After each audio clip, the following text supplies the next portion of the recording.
Well, hi again. This is Adam Eastep, on staff at Linglestown Life, bringing you another, what I hope will be riveting, on the edge of your seat excitement video when it comes to book discussion groups and what we're looking to do this fall and what on earth am I here for.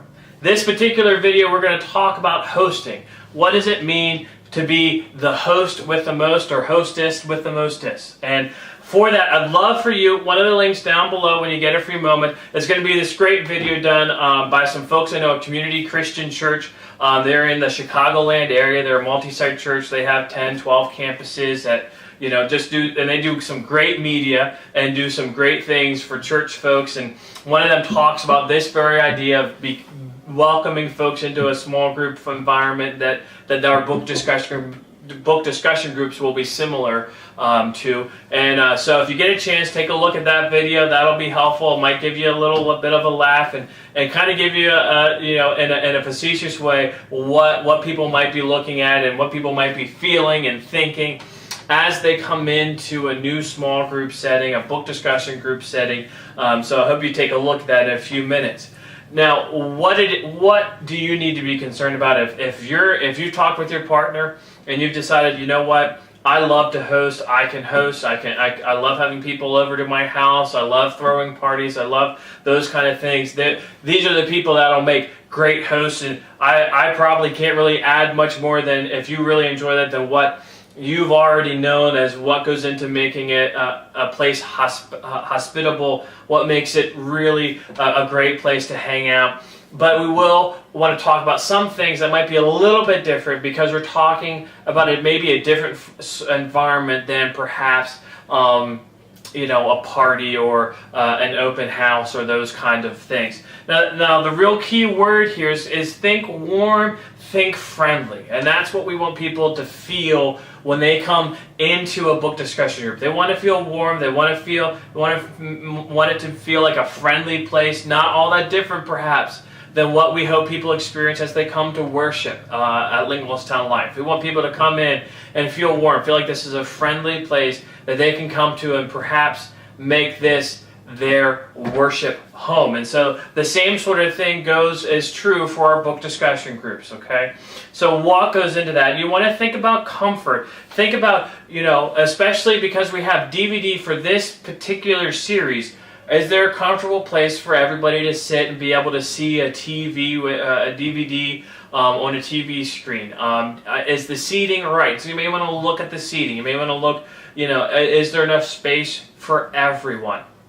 You also want to remember who it is that's coming, okay? So if you're having a small group that's all adults, that's going to look different than perhaps, my small group where we have a ton of kids age 5 and under. There are going to be toys everywhere. And that's good for us because we have kids that come along, and we have kids that will be playing as we talk about this series. And so you want to understand, okay, who is coming to your book discussion group?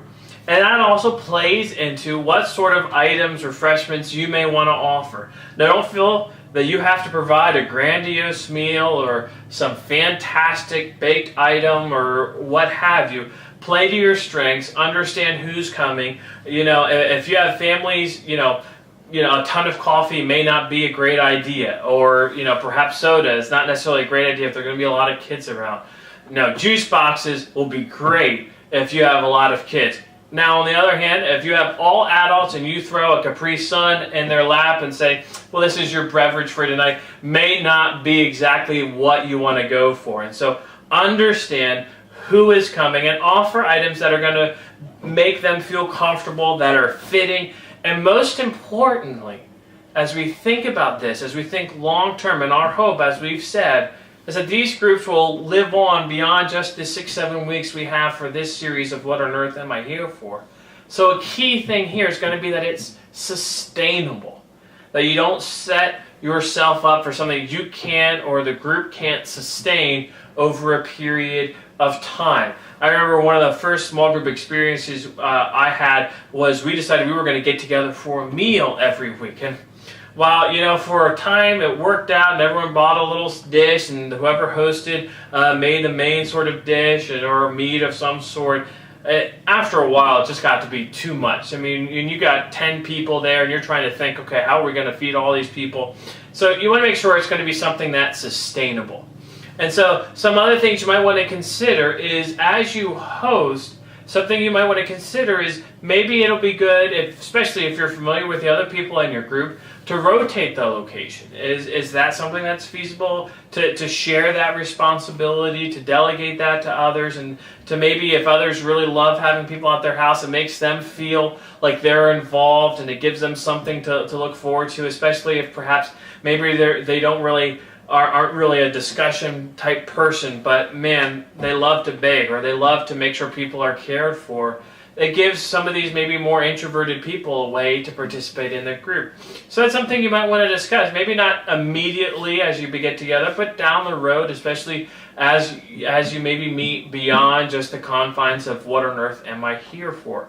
And so those are some of the things you want to keep in mind as you get your place ready for hosting. You know, if you're going to host it at the church, you want to make sure you talk to our church office, make sure all the room is reserved for you, that you may want to look around at some different room options that we have at the church. Some are more comfortable than others. Some have better sight lines to a TV than others. And so all these things kind of go into it, and something you should think about as we get ready for what on earth am I here for. And so that's what I have for you on hosting. Again, we got other videos there for you to look at, book discussion, we have communication, and again, in a couple weeks we'll have what's next. And so make sure you take a look at these videos. If you have any questions, concerns, you want to get in touch with me, email address is on the church website, linglestownlife.org, and I'll be happy to help you in any way we can. With that, I will see you in a future video on What on Earth Am I Here For book discussion groups.